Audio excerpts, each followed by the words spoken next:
Here's the aftermath of the Avis lock. I used one drill bit and I had to switch up to the bigger one.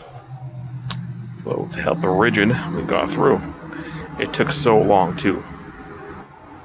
Like, I'm impressed with the quality of that thing. I was here for 5+ minutes drilling that thing out. And that drill was literally on max and then 2. So that's crazy. Pixie dust.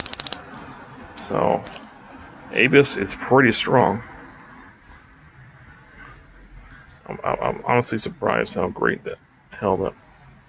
You can see where it let go in the corner where it started cracking. So yeah, see where it split down.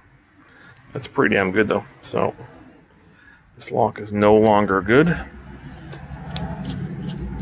But I still got my U-bolt, and this was my camera setting. I just put my phone there, and then I'll just leave my bike attached, but at least I can use it. If this key bends on me tomorrow, then at least I have 2 of them attached.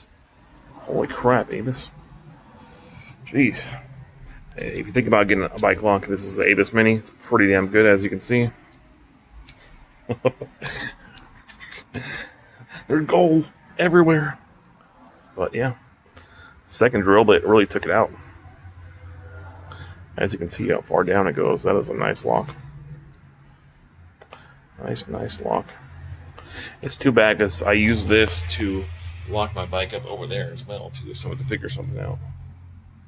But I still got this long U-bolt. It's too bad that key didn't work for this.